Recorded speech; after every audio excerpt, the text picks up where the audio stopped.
dia akan berkuasa selama-lamanya. Ya. Padahal dia lupa bahwa yang namanya kekuasaan, itu tidak akan berlaku secara mutlak. Namun kekuasaan itu adalah sifatnya sementara. Karena apa? Orang yang berkuasa itu pasti akan mati. Ya, orang yang berkuasa itu pasti akan mati. Ya, entah dia yang meninggalkan kekuasaannya atau kekuasaan yang akan meninggalkan dia. Sehingga kekuasaan dalam konsep Islam itu sifatnya tidak mutlak. Karena kekuasaan yang mutlak itu atau kekuasaan yang tertinggi itu hanya ada pada kekuasaan Allah Subhanahu wa taala. Nah, penguasa itu hanya wakil Allah. Makanya kan di dalam Al-Qur'an Allah jelaskan atiullah wa atiur rasul wa ulil amri minkum. Kata Allah, kamu taat kepada Allah. Ya, kemudian kamu taat kepada Rasulullah, baru kamu taat kepada pemimpin kamu. Nah, pemimpin yang dimaksud ini adalah pemimpin yang taat kepada Allah dan Rasulnya. Ya, bukan pemimpin yang tidak taat kepada Allah dan Rasulnya. Nah, siapa pemimpin yang taat kepada Allah dan Rasulnya? Pemimpin yang taat kepada Allah dan Rasulnya adalah pemimpin yang menjadikan hukum Allah merupakan bagian dari hidup mereka. Nah, penguasa itu hanyalah wakil Allah, kan?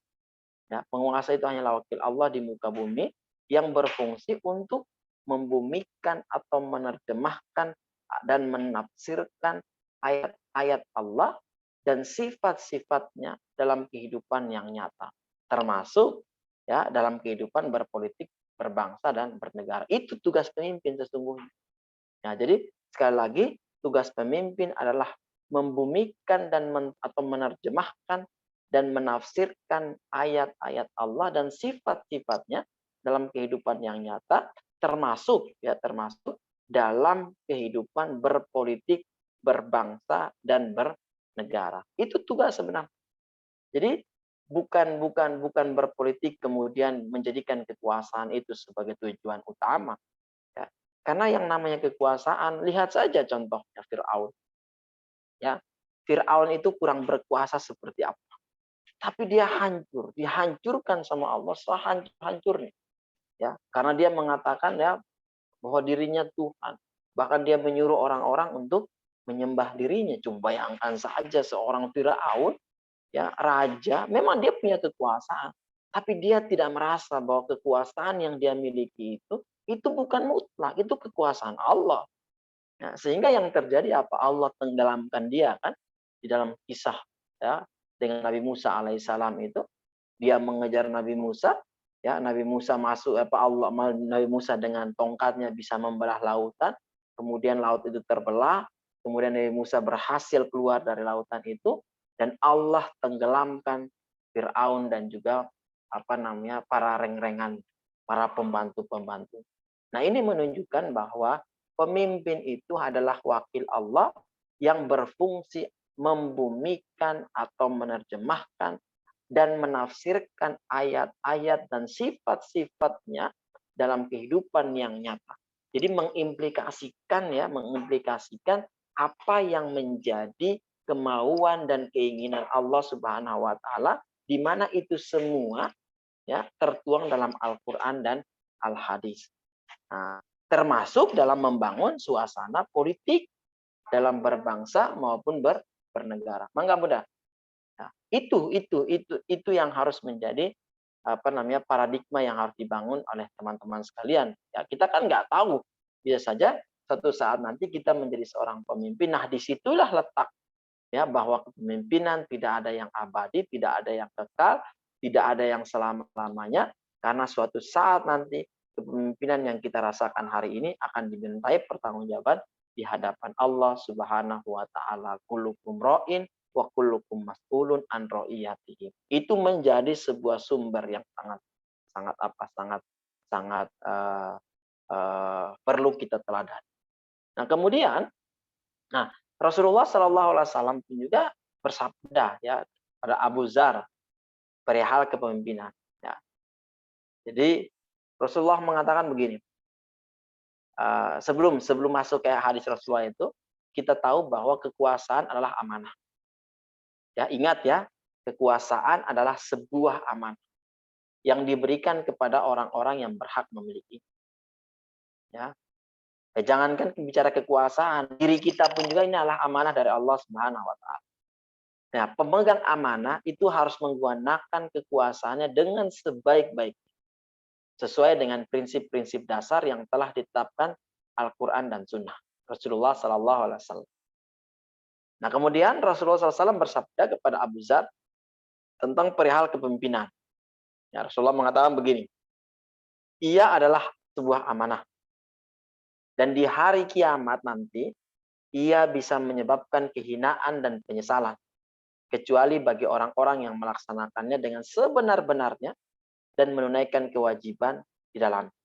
Coba ya teman-teman ulil albab, nih Bapak ngasih tugas nih ya, ngasih tugas teman-teman, coba cari hadis yang diriwayatkan oleh Rasulullah kepada Abu Dzar ya. Ya, yang terjemahannya begini ya. Ini karena saya hanya dapat konteks terjemahannya. Terjemahannya begini. Coba ditulis ya teman-teman ulil albab biar nanti dicarikan. Coba nanti dikasih ke saya hadisnya minggu ya secepatnya lah ya. Coba Anda lihat di dalam beberapa kitab-kitab. Ya, ia adalah sebuah amanah kata Rasulullah. Jadi kepemimpinan itu adalah sebuah amanah. Dan di hari kiamat nanti ia bisa menyebabkan kehinaan dan penyesalan. Kecuali bagi orang-orang yang melaksanakannya dengan sebenar-benarnya dan menunaikan kewajiban di dalamnya. Nah, itu bunyi hadisnya, terjemahan hadisnya. Nanti tolong dicarikan Arabnya ya. Saya tunggu nih teman-teman ulil albab dan juga yang lainnya agar bisa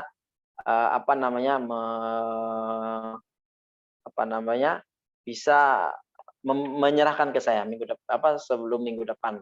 Nanti kita coba akan kaji. Nah, kemudian yang selanjutnya prinsip-prinsip siasat dalam Islam. Yang pertama ada namanya prinsip musyawarah atau asyurah. Ya, musyawarah atau asyurah. Kalau bicara tentang prinsip musyawarah ini, maka coba nanti teman-teman lihat dalam Quran surat Ali Imran ayat 159. Kemudian Quran surat Asy-Syura ayat 38. Kemudian Quran surat An-Nahl ayat 125. Nanti dilihat situ ya. Minggu depan saya coba kalian bacakan. Ya. Coba saya ulangi lagi ya. Ali Imran ayat 159, Asy-Syura ayat 38, kemudian An-Nahl ayat 125. Nah, ini ada hadis Nabi Shallallahu Alaihi Wasallam, kemudian hadis Rasulullah Shallallahu Alaihi Wasallam yang menyebutkan begini. Tidak ada seorang pun yang bermusyawarah kecuali Allah memberikan petunjuk kepadanya kebenaran. Itu terjemahan hadisnya. Kemudian tidak akan pernah menyesal orang yang selalu bermusyawarah dan tidak akan rugi orang yang meminta pilihan yang terbaik kepada Allah. Itu hadis yang kedua. Kemudian hadis yang ketiga, apabila salah seorang dari kalian meminta pendapat atau bermusyawarah kepada saudaranya, maka hendaklah saudaranya itu memberikan pendapat. Itu hadis yang ketiga. Nah, nanti coba teman-teman cari. Ya, teman-teman cari. Ya, maksud dari apa hadis-hadis tersebut ya. Cari hadis dalam bahasa Arab. Nah, kita tahu bahwa prinsip bagus nih, ini si komtinya langsung sigap ini ya, langsung sigap nulisnya di gitu biar langsung teman-teman bisa melihatnya. Ini teman-teman aktif ya, jadi jangan sampai saya ngomong panjang lebar kalian lihat tidur ini, karena ini nggak ada yang saya nggak bisa ngelihat gambar ini. Ya, saya tidak akan lama-lama, jam 4 kita selesai lah, jam 4 setengah 5 kita selesai. Ya, oke ya. Jadi kita sampai di situ dulu ya tentang prinsip siasat dalam Islam. Ini adalah sistem apa yang dibangun dalam musyawarah tadi ya, musyawarah. Nah, kemudian yang kedua ya, kita mengenal istilah yang disebut dengan syuro ya, atau majelis syuro ya. Syuro adalah berangkat dari musyawarah tadi. Ya, musyawarah itu kan kalau di dalam bahasa kita itu mungkin bahasa apa namanya, sifatnya, ya. Kalau suro itu lebih kepada perilakunya, kayak. Kalau majelis suro lembaganya kira-kira. Tapi jangan berpikir bahwa apakah suro sama dengan demokrasi. Nah, nanti teman-teman bisa berdiskusi di sini. Apakah syuro sama dengan demokrasi? Nah, tapi yang pasti adalah syuro itu adalah apa namanya, kumpulan, ya, kumpulan mereka-mereka memiliki ilmuwan, ya. Dan yang pertama adalah mereka-mereka memiliki ketakwaan kepada Allah Subhanahu wa taala, yang mana mereka itu adalah orang-orang yang berkumpul untuk berpikir, ya, mengembangkan nilai yang berhubungan dengan Allah Subhanahu wa taala, yang mana ketika pengambilan sebuah keputusan senantiasa rujukannya adalah Al-Qur'an dan Sunnah. Nah, itu yang perlu kita apa namanya, kita pahami bersama, ya. Kemudian ada juga yang disebut dengan prinsip tadi musyawarah, ya. Ada yang disebut dengan prinsip al-adl, yakni keadilan. Itu bisa dilihat dalam Quran surat Ali Imran ayat 18, kemudian Quran surat Al-Maidah ayat 25, kemudian Quran surat Al-An'am ayat 161. Itu berhubungan dengan al-adl. Ya, prinsip penegakan keadilan dalam Al-Qur'an adalah menegakkan keadilan semata-mata karena Allah dan tidak terpengaruh oleh kepentingan pribadi. Nah, prinsip, ya, prinsip keadilan ini, ya, adalah bagaimana kita membangun rasa tanggung jawab kita untuk memposisikan diri kita bukan sama rata sama rasa, tapi sesuai dengan porsinya masing-masing. Jadi definisi adil itu adalah menempatkan sesuatu itu pada tempatnya. Jadi bukan adil sama rata sama rasa, bukan. Tapi adil di sini adalah menempatkan sesuatu pada tempat dan porsi yang telah ditentukan. Itulah yang menjadi dasar kita semua bahwa membangun sebuah sistem itu harus ada nilai keadilan. Ya. Maka banyak ayat-ayat Al-Qur'an yang berhubungan langsung dengan keadilan. Nah, jadi setidaknya sudah ada dua prinsip, ya. Yang pertama adalah prinsip musyawarah tadi, yang kedua adalah prinsip keadilan. Ini yang menjadi tolak ukur kita dalam membangun sebuah siasah di dalam Islam. Nah, mungkin itu saja yang bisa Bapak sampaikan. Selebihnya mungkin ada yang mau ditanyakan, saya persilahkan. Silakan, ada yang mau nanya.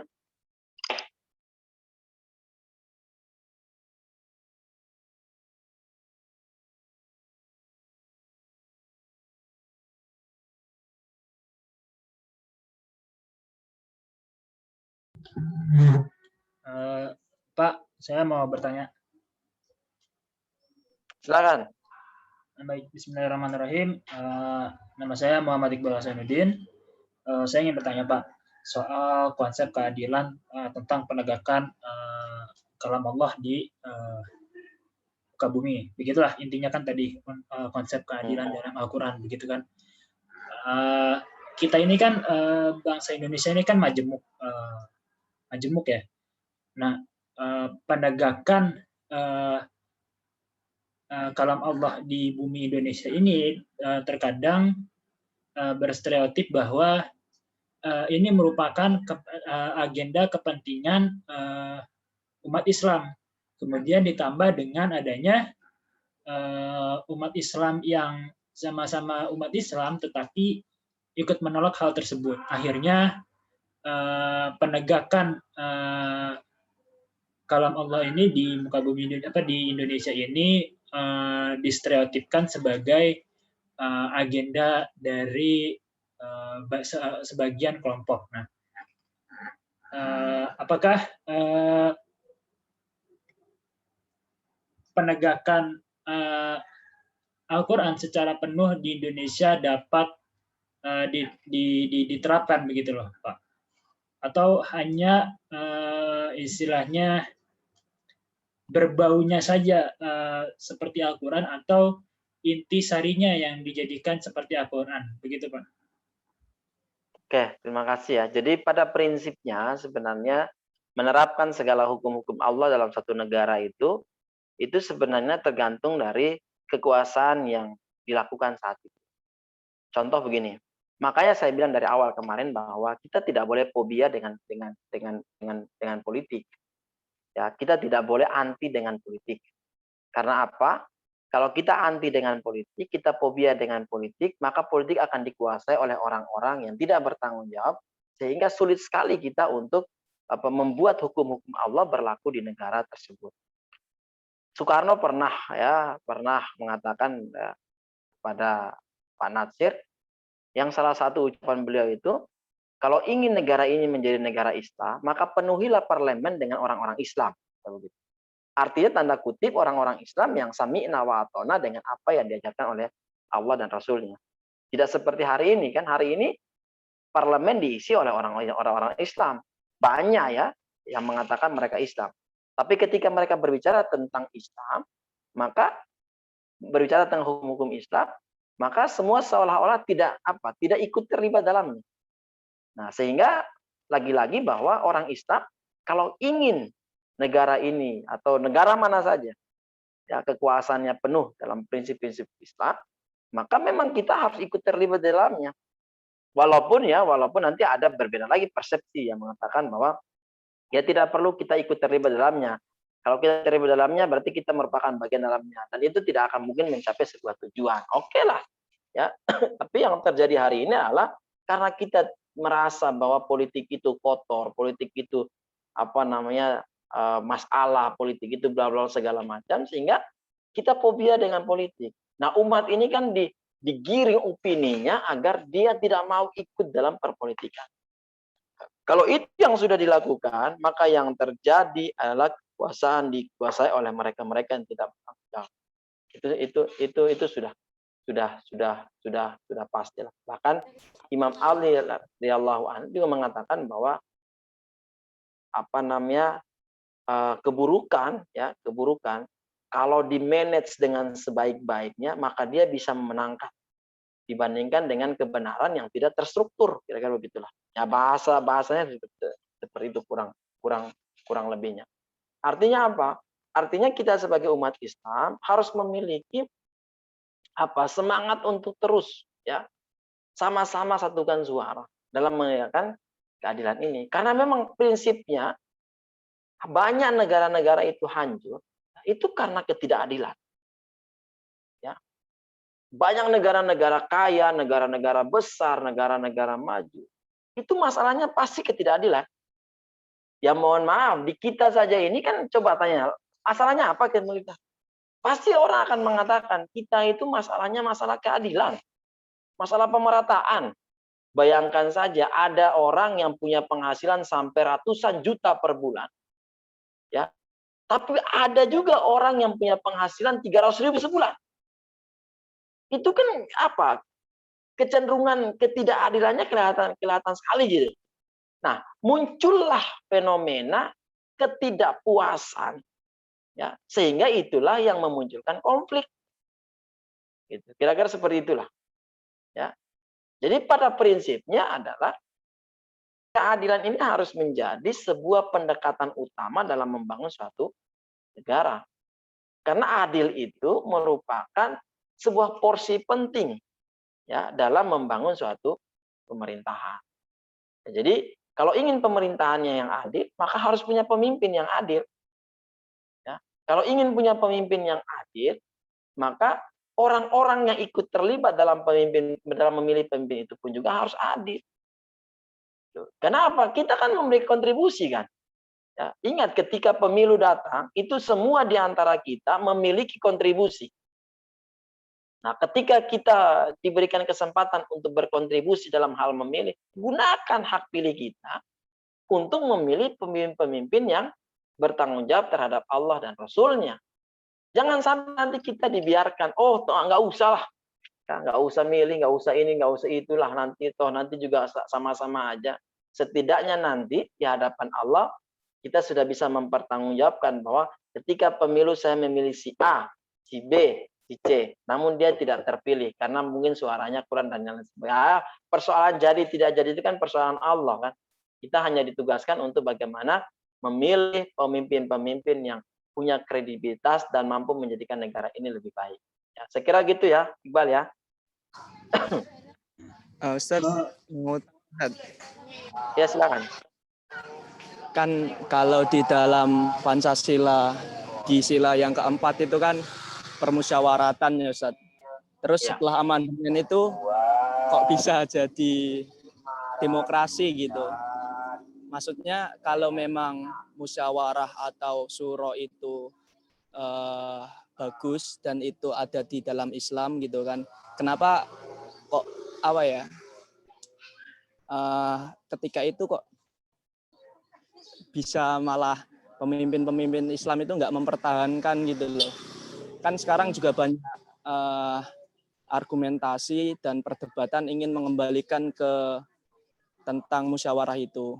Nah, tapi masalahnya mungkin hari ini juga MPR itu sudah dikuasai oleh mereka ya sama saja lah gitu. Maksudnya sudah orang-orang rezim lah gitu.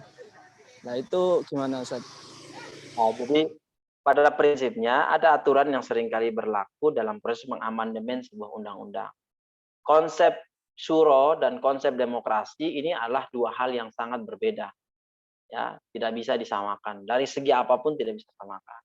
Jangan berpikir bahwa syuro itu Islam, kemudian demokrasi itu rasional. Tidak, itu dua hal yang berbeda. Sehingga kita sebagai umat Islam, memang ketika saat itu umat Islam itu merupakan umat yang sangat saya pikir saat itu tuh mereka sangat legowo, sangat mementingkan kepentingan umum dibandingkan dengan kepentingan. Padahal waktu itu kan umat Islam sangat sangat mayoritas sekali bisa melakukan apa-apa saja, tapi itulah legowonya orang-orang Islam. Dan hari ini kan ingin dikembalikannya, ingin mengembalikan dalam bentuk amandemen, tapi dibilang terlambat, tidak ada istilah terlambat. Tapi mungkin agak sedikit sulit karena memang hari ini kalau kata tadi Noval bilang parlemen sudah sebagian besar dikuasai oleh mereka-mereka ya tanda kutip ya. Nah, jadi ya sudah, tapi kita juga tidak saya bilang tidak berputus asa lah ya, berputus asa. Bisa saja itu akan bisa kita lakukan lagi asalkan ya mereka-mereka yang duduk di parlemen itu adalah mereka-mereka yang yang giroh semangat untuk berislam itu lebih baik lah ya. Jadi saya pikir perubahan ya dari kata musyawarah ke kata demokrasi itu dalam Pancasila kita itu merupakan sesuatu hal yang bisa jadikan sebagai pelajaran untuk umat Islam bahwa ternyata kita walaupun mayoritas, kita walaupun banyak, tapi ternyata kita tidak bisa berbuat apa-apa. Ya. Buktinya sudah kita lakukan hari ini, notabene kita hampir 95% ya orang Islam di bangsa ini. Tapi untuk menggolkan undang-undang yang berkaitan dengan bank syariah, berkaitan dengan zakat, berkaitan dengan infak, sedekah dan yang lain-lainnya, itu sulitnya minta ampun. Ya, padahal parlemen kita itu hampir sebagian besar diisi oleh orang-orang Islam. Tidak usah jauh-jauh lah undang-undang kemarin yang sempat kita diramaikan dengan pelegalan miras. Itu saja kita nggak orang Islam nggak berdaya kira-kira begitu. Ya. Dan alhamdulillah kan karena ada teriakan-teriakan ya dari yang lainnya sehingga kita masih bisa diberikan kesempatan presiden masih ada keinginan untuk mencabut undang-undang tersebut. Ya saya kira ya, ini tugas kita bersama lah ya, tugas kita bersama. Kita doakan mudah-mudahan satu saat nanti mahasiswa KPI yang hari ini ikut mata kuliah saya ini jadi anggota dewan. Ya, atau minimal jadi anggota Dewan Kemakmuran Masjid. Baik itu ya, Noval ya. Iya Ustaz. Atau saya izin mau ngomong sedikit boleh apa enggak Ustaz? Ya silakan. Gini, untuk teman-teman KPI ya ini info ya mungkin ke depan juga ini tepat tentang sistem politik Indonesia yang ya jadi hari Kamis kemarin saya beserta DKM di UIK Bogor dan Kendal DDII ya Dewan Dakwah Islam Indonesia beserta Ustadz Ahmadi Usman mengunjungi Ustadz Alfian Tanjung gitu. Lalu ada satu info yang sangat menarik dari beliau, yaitu planning untuk mengunggulkan nama kandidat dari PDIP itu udah mulai dari hari ini gitu. Yang beliau sebutkan yaitu Gubernur Jawa Tengah hari ini, dan itu sudah mulai disponsorkan ke seluruh Indonesia. Dan teman-teman mungkin kalau menurut investigasi saya ya, salah satu yang dinaikkan di media itu adalah keberanian Ganjar mulai mengkritik pemerintahan, mulai kelihatan vokal, kayak kemarin ada mau impor beras dan lain sebagainya, lalu dia menolak. Lah itu mungkin untuk teman-teman bisa jangan sampai tertipu gitu. Dan kalau bisa di dalam forum-forum Islam gitu sudah mulai menyuarakan itu ya. Bukan ya bisa jadi kata mudahnya itu ya mengkonter lah, karena dari dulu memang mereka itu selalu pakai pencitraan kan ya, menggunakan pencitraan, menggunakan media untuk menaikkan nama lah. Yang saya amati Ganjar itu ya gitu, jadi seolah-olah terlihat dinaikkan hari ini, terlihat vokal dan berani mengkritik pemerintah lah. Di belakang semua itu sebenarnya ada planning yang ya itulah sangat seperti itulah ya gitu teman-teman. Mungkin itu Pak satu informasi. Pak.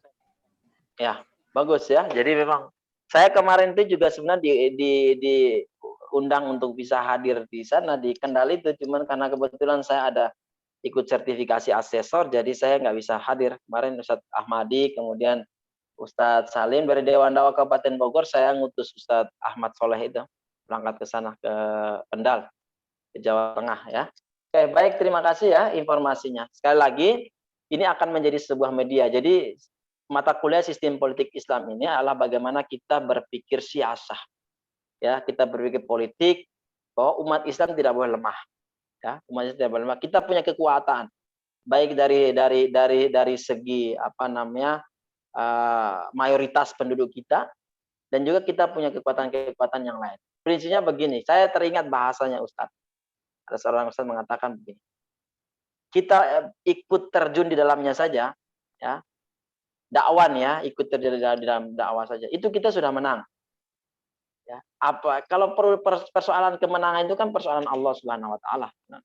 Yang penting kita ikut terlibat di dalamnya saja, insya Allah sudah merupakan sebuah kemenangan baik itu.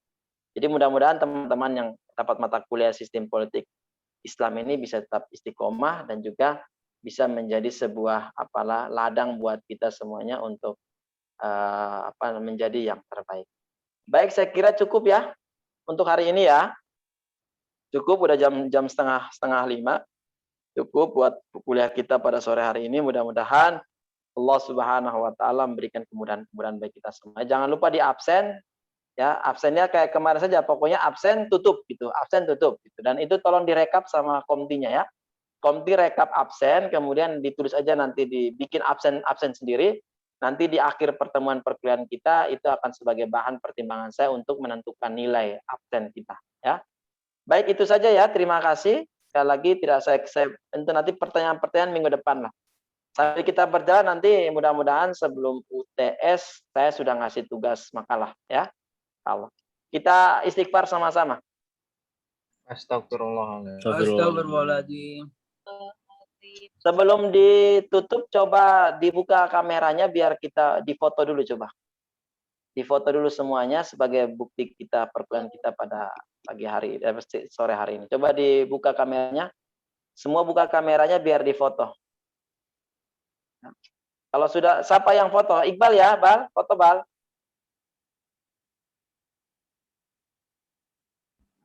Siapa? Coba dihitung dulu.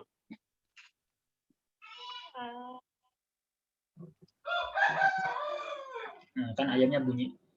Ini masih ada yang belum buka ini.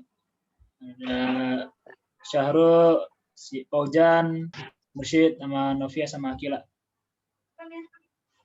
Coba suruh dibuka dulu semuanya, biar kita foto, biar kelihatan orang-orang.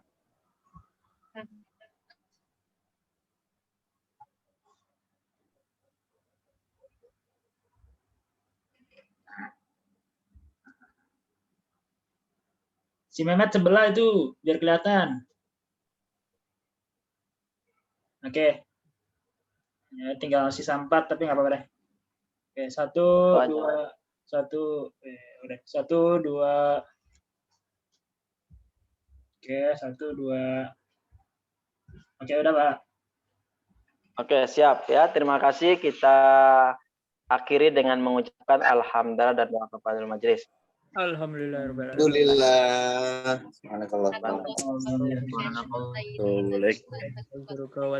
Terima kasih, Pak. Assalamualaikum warahmatullahi wabarakatuh. Ya, sama-sama. Selamat buat kalian istirahat ya.